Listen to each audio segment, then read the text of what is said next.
Perfecto. Bueno, esperen que voy a cerrar acá. Ahora sí. Ahí está. Bueno, ¿cómo están, queridos hermanos? Que el Señor les bendiga.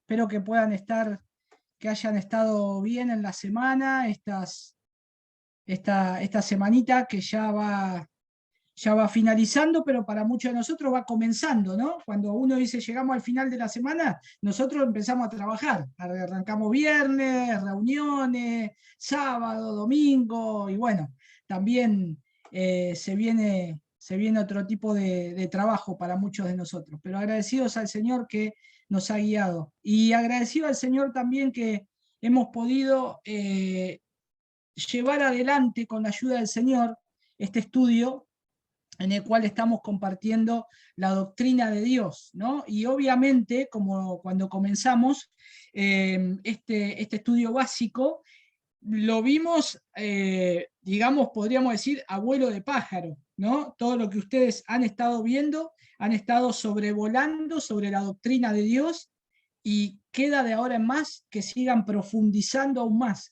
sobre la doctrina de Dios. Entonces, mi aliento es que, a pesar de que hoy es la última clase, ustedes sigan avanzando en el estudio de conocer al Señor. Y como nos hemos salteado lecciones, yo sé que todavía falta completar el libro. Así que yo les animo a que ustedes lo completen todo al libro de Conociendo al Dios Vivo, porque completándolo todo, haciéndolo a conciencia, leyendo los textos, meditando con la palabra, orando, viendo lo que dice, acá van a tener un excelente material y recurso para, no solamente para enseñar, sino también para compartir con otros, predicar, abrir la palabra del Señor, sacar temas de enseñanza, etcétera. Para poder estar bendiciendo en los lugares donde el Señor los ha puesto a cada uno de ustedes. Y espero que esto haya sido una herramienta para la tarea que ustedes están realizando, cada uno de ustedes. Bueno, vamos a comenzar a ir rápidamente conociendo al Dios vivo, Dios el Salvador. Tenemos ahí la parte 2. Solamente voy a hacer la misma dinámica que venimos haciendo las últimas clases. Yo voy a ir pasando unas diapositivas con los textos bíblicos, pero me voy a ir situando en el manual, en la hoja del manual, para que ustedes lo puedan ver.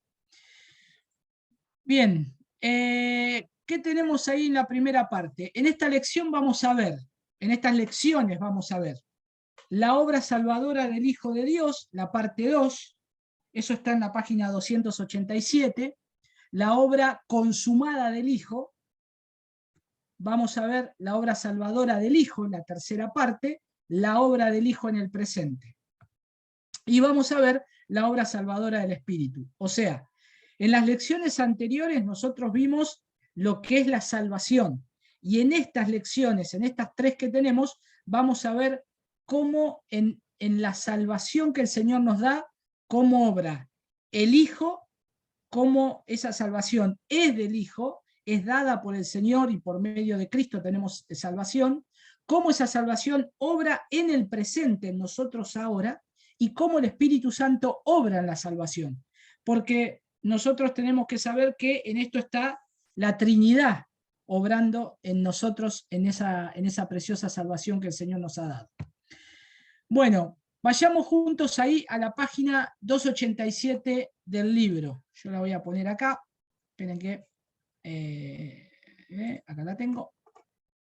Bueno, y ustedes tienen ahí, dice una parte inicial, cómo diseñó Dios el Padre, que diseñó el plan para la salvación de su pueblo, y el Hijo vino a este mundo en carne humana para cumplirlo. Entonces, vamos a ver lo que significa eso, porque Cristo vino, se hizo carne, se despojó a sí mismo, vivió una vida perfecta, se ofreció voluntariamente y, como dice acá, resucitó de entre los muertos. Entonces, en esta lección 45, vamos a agrandarlo, vamos a ver ahí que el Hijo se despojó a sí mismo voluntariamente, el hijo vivió una vida perfecta, el Hijo se ofreció a sí mismo voluntariamente y el Hijo se resucitó a sí mismo de entre los muertos. ¿Sí? Presten atención a estas 4 consignas, ¿no? De todo lo que hizo el Hijo. Bien, vamos a pasar entonces al libro. Vamos a ver cómo el Hijo se despojó. Tenemos un texto ahí de Filipenses capítulo 2, versículos 6 al 8. Muy bien. Y el texto ese nos dice lo siguiente: el cual, siendo en forma de Dios, no estimó el ser igual a Dios como cosa que aferrarse, sino que se despojó a sí mismo, tomando forma de siervo, hecho semejante a los hombres, y estando en la condición de hombre, se humilló a sí mismo, haciéndose obediente hasta la muerte y muerte de cruz. Bueno, ustedes saben, ¿no?, de quién está hablando ahí. Está hablando del Hijo, está hablando de Cristo, ¿no? Porque fíjense estas palabras también: forma, despojó, forma. ¿Por qué? Porque vamos a ver también el significado. ¿Qué nosotros podemos decir de esto? Por ejemplo, y esto quiero hacer un paréntesis acá. Fíjense que en las lecciones ustedes tienen acá: lee el texto hasta que esté familiarizado con su contenido y después explica el significado de las siguientes frases. Siendo en forma de Dios, no estimó el ser igual a Dios como cosa que aferrarse, del versículo 6. Este es el punto. Miren, yo a veces me he encontrado con personas que me dicen: uy, pastor, no entiendo, la Biblia dice lo siguiente en este texto. Bueno, entonces yo le digo: vamos a ver, vamos al texto, a ver lo que dice. Abramos la Biblia, abrimos. Y están entendiendo algo que no se dieron cuenta que estaba en el texto, pero por leerlo rápido no se dieron cuenta y pasaron por alto algo muy importante. Eso es lo que tenemos que hacer nosotros siempre: leer el texto y familiarizarnos con el texto. Eso háganlo siempre, cada vez que tengan que responder una pregunta. Vieron que a veces las consignas son mal respondidas porque no se comprende bien, porque no se leyó o se interpretó bien. Bueno, y eso es lo que tenemos acá delante nuestro. ¿Qué entendemos nosotros cuando Dios dice, cuando el Señor nos está diciendo que siendo en forma de Dios no estimó el ser igual a Dios como cosa a que aferrarse? Bueno, ustedes acá van a tener que escribir lo que entienden de eso, lo que están entendiendo, pero vamos a ver algunos conceptos. ¿Vieron que yo ahí les marqué esto? Forma, siendo en forma. Bueno, vamos a ver algunos, no vamos a ver todo en todas las páginas. Pero miren lo que es forma, lo que dice. La palabra forma traduce del vocablo griego morfé, el cual se refiere no solo a apariencia externa de alguien, sino también a su carácter esencial. El Hijo no solo parecía ser Dios, sino que era igual a Dios. Era igual a Dios. Y la frase ¿a qué aferrarse? Traduce el término griego arpagmos, el cual puede referirse a tomar algo apreciado de una manera no autorizada. La idea comunicada es que, mediante su encarnación, el Hijo demostró su disposición de dejar los privilegios de la deidad para hacer la voluntad de su Padre. Lo que nos está indicando acá es que no solamente Jesús fue hombre, el eterno Dios hombre, tomó la forma de hombre, no es que seguía siendo, que era alguien intocable. Él era hombre, uno lo podía abrazar, podía comer con él lo podía tocar, lo iban a golpear y le iba a doler, lo iban a cortar y iba a sangrar, tenía sueño, tenía calor, todo lo que un hombre, todo lo que nosotros tenemos. Bueno, él tomó esa forma. Por eso la palabra ahí es morfé, ¿sí? de forma. Y noten que dice que esto no lo tomó como algo de que aferrarse, ¿no? Como que yo me voy a aferrar a esto porque yo soy el Hijo de Dios. En cualquier momento yo voy a sacar la chapa. No, lo que hizo Jesús es que se despojó. el Hijo demostró esa disposición de dejar los privilegios que tenía en el cielo, estando al lado del Padre, al lado del Espíritu Santo, estando los tres obrando en perfecta unidad, dejó esos privilegios para venir a este mundo y habitar entre nosotros. Ustedes saben que cuando Jesús vino al mundo, una de las cosas que Jesús tuvo que habitar, que fue entre gente pecadora. Imagínense, nosotros podemos estar entre un grupo de personas que trabajamos y tal vez involuntariamente escuchamos chistes o palabras fuera de lugar. Y tenemos que convivir con eso porque es un trabajo, es una facultad, es el lugar donde estamos. Y a nosotros eso tal vez nos desagrada, pero nosotros nacimos en pecado, Cristo nos salvó, luchamos con el pecado y nos desagrada un poco, pero bueno, yo lo puedo tolerar, no le doy bolilla.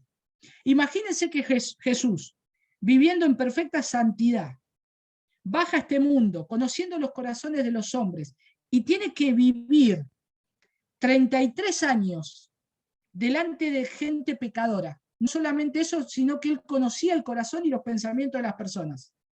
Fíjense todo lo que él tuvo que soportar. Tuvo que soportar lo que las personas pensaban y lo que las personas decían. Y eso nos muestra el amor de Dios al enviar a su Hijo. Porque si todo podríamos decir, se reduce a que el Señor nos tenía que salvar de nuestros pecados al morir en la cruz. ¿Por qué Jesús ya no vino al mundo siendo grande? Vino, supongamos, vino a los 32 años. Él podía hacer lo que quería, ella podía venir de grande. Y estar un año solamente, cumplir la obra en la cruz, morir por nuestros pecados, irse al cielo. Pero no fue así. El Señor tuvo que cumplir el propósito y la voluntad de su Padre. Y Él tuvo que vivir una vida como nosotros la estamos viviendo ahora. Por eso esa es la obra de la encarnación de Cristo. Y eso es un poco lo que dice también, un poco más acá adelante, cuando dice también en la página 288, se despojó a sí mismo, del versículo 7. Y noten que dice acá que la palabra despojó traduce el vocablo griego que no, el cual significa vaciar o quitar. Y en su encarnación lo que hizo el Hijo fue que dejó a un lado la gloria y los privilegios de su deidad y se hizo hombre. Y nosotros tenemos que entender esto, porque Él no significa que renunció a su deidad, porque eso es imposible, o se volvió algo menor que Dios, sino que solo que dejó a un lado la gloria y los privilegios que eran por derechos sucios como Dios. En algunos momentos de la vida de Jesús vemos chispazos de como que se deja mostrar quién es Él. ¿Se acuerdan ustedes en la transfiguración? Haciendo cosas sobrenaturales, caminar sobre el agua, ¿no? Cosas sobrenaturales que el Señor mostraba que Él era, diciéndole a la tempestad, calla, enmudece, y por eso decían, ¿cómo es que a este hombre los vientos le obedecen? Porque automáticamente dice que cuando Él dijo eso, el mar se planchó, y eso solamente lo puede hacer Dios. ¿Por qué? Porque nosotros sabemos que una tempestad va bajando de a poco, ¿no? Están los oleajes, cuando el viento cesa, de a poco va mermando. Acá cuando Jesús dijo a la tempestad, calla, enmudece, automáticamente se hizo, el mar se planchó, quedó ya sin nada. Y eso solamente lo puede hacer Dios. Bueno, eso eran como chispazos, podríamos decir, que el Señor mostraba quién era Él. Pero dice que tomó forma de siervo, se hizo semejante a los hombres. Acá otra vez dice de vuelta la palabra morfé, pero acá también dice semejante. Si ustedes lo tienen ahí en el libro, dice la palabra griego amoioma, y que es traducido como similitud, parecido o similitud. Y eso significa que Cristo llevó todas las características de una humanidad verdadera. Y no fue una ilusión, Él fue un hombre real.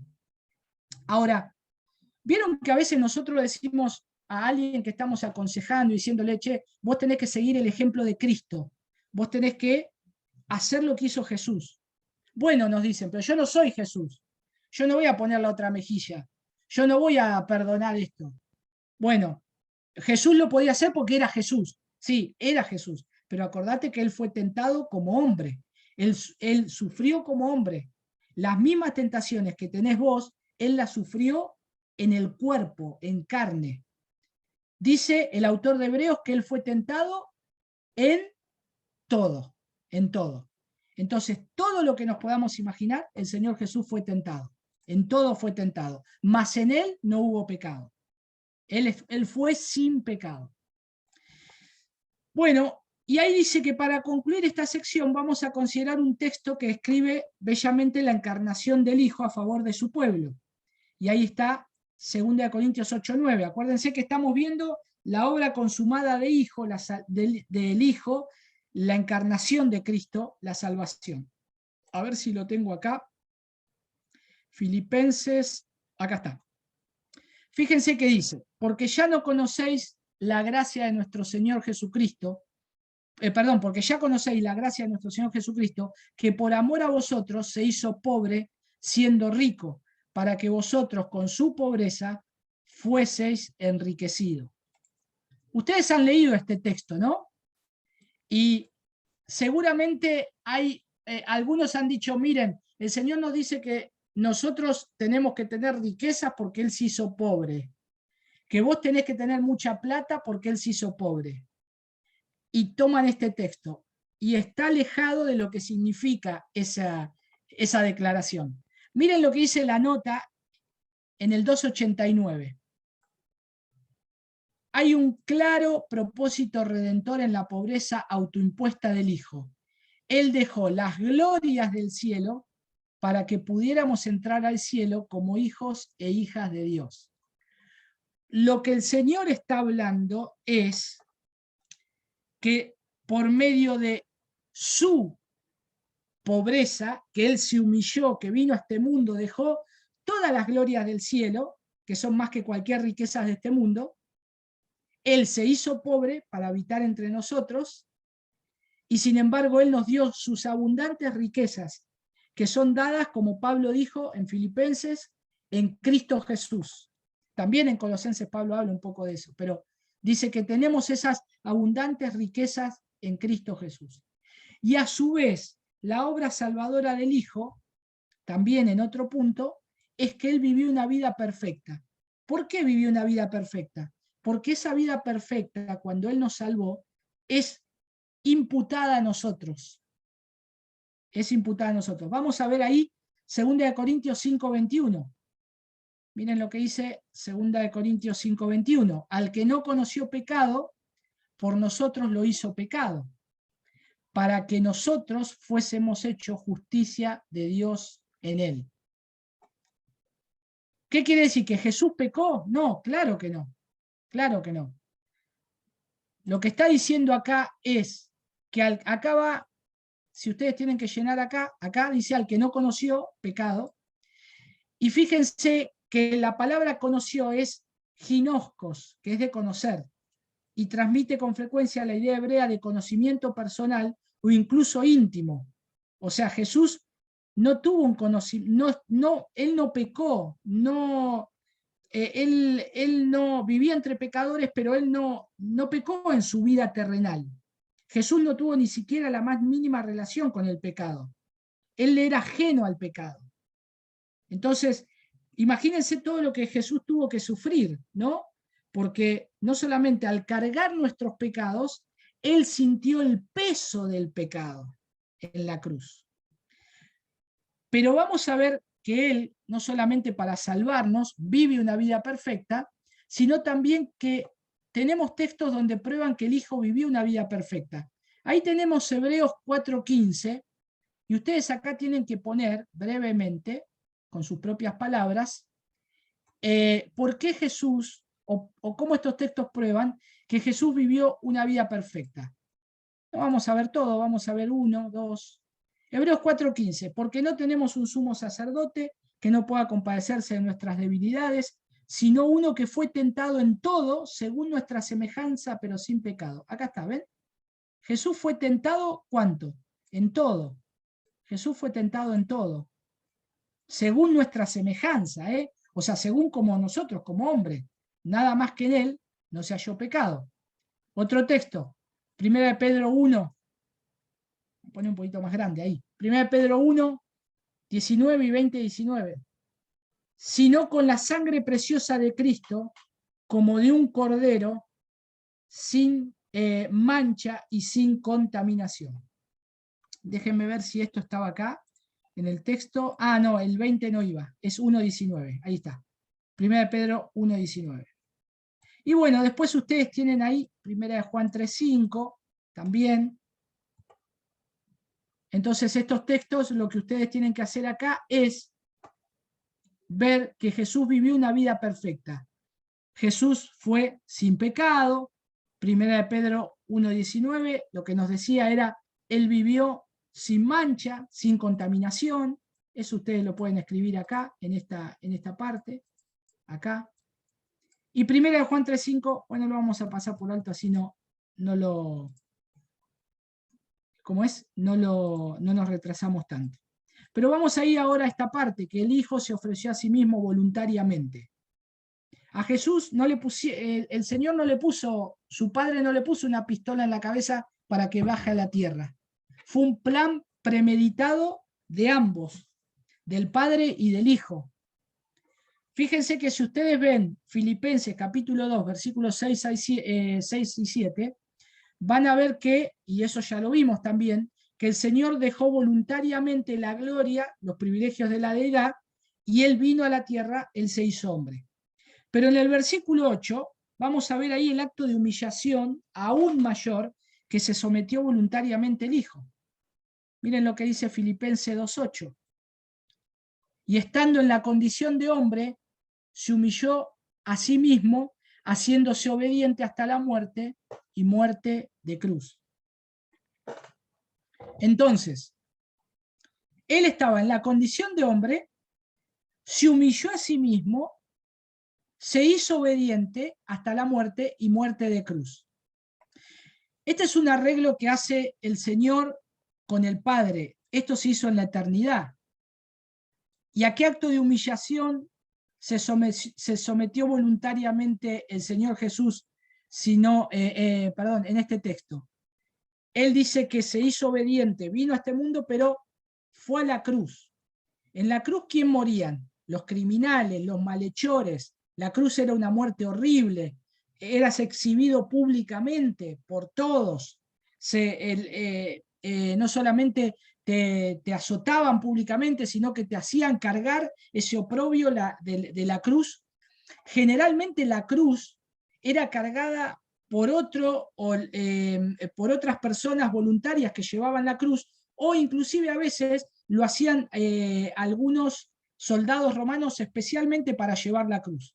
En el caso de nuestro Señor Jesús, se la hicieron llevar a él. Y esto muestra el grado de humillación.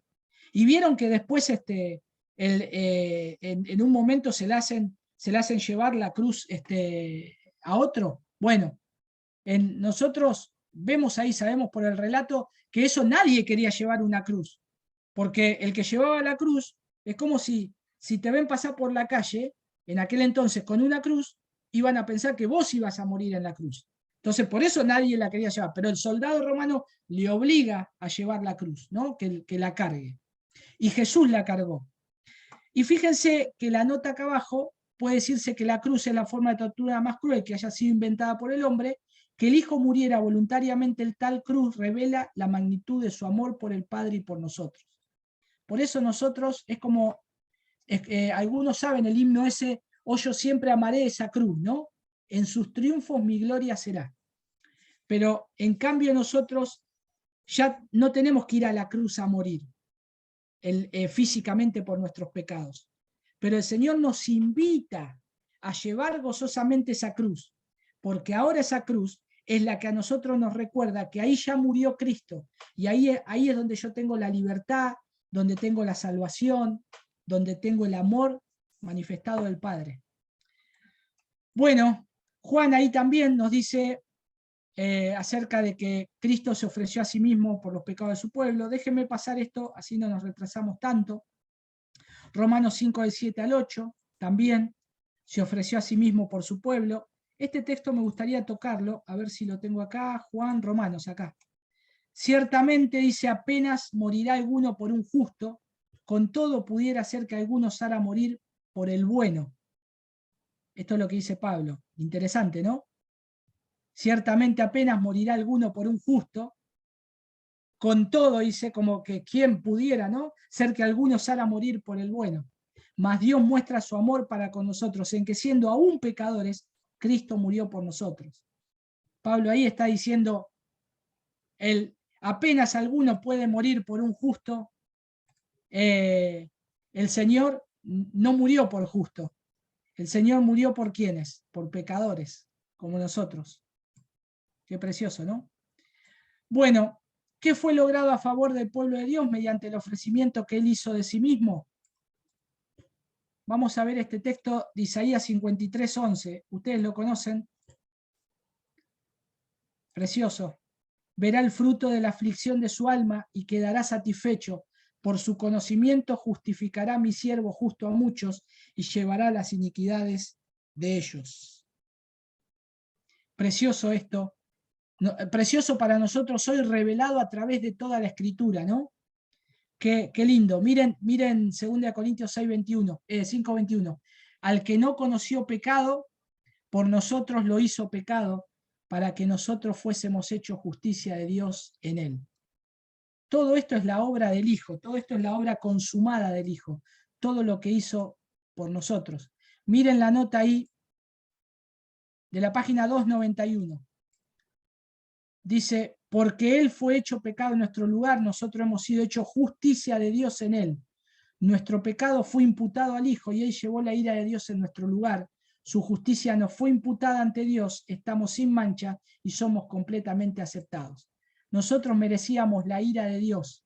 Sin embargo, el que cargó la ira del Padre fue Cristo, ¿no?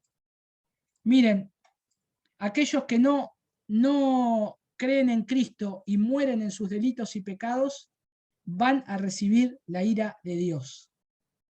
Porque ahora ya cuando estamos del otro lado de la eternidad, ya no hay lugar para aceptar a Cristo. De este lado de la eternidad es el único lugar donde yo me tengo que poner a cuentas con el Señor. Ya cuando muramos, ya se pierde toda expectativa de misericordia. Ahora el Señor se para como un juez.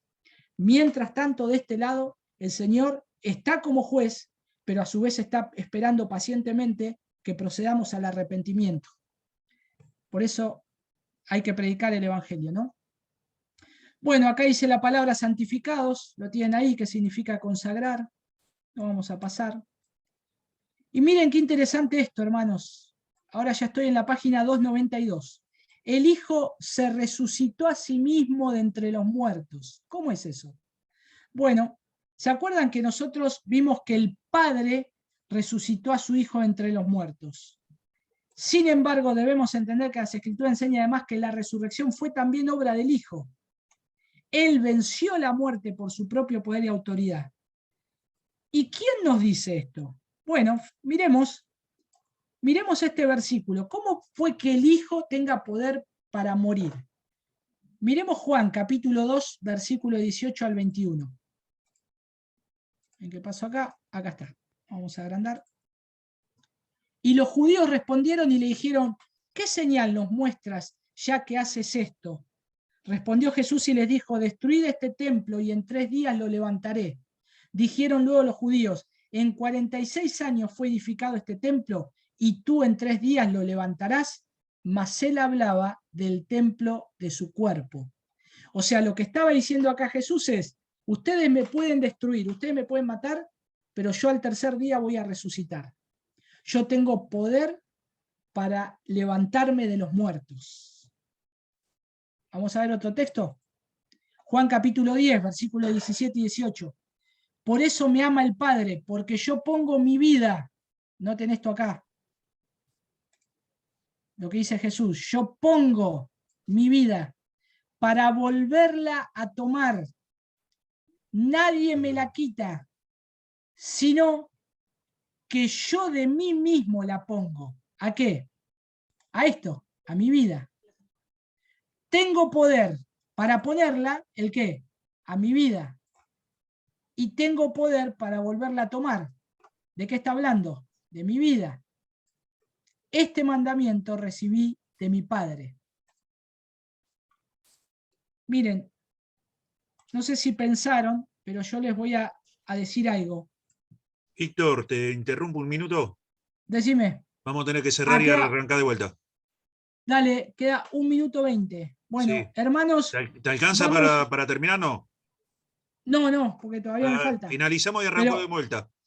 hacemos una cosa, sí, finalizamos y nos volvemos a conectar. ¿Está claro? De vuelta volvemos a conectarnos con el mismo link. Dale, genial, genial. Cierro. Dale más. Perfecto.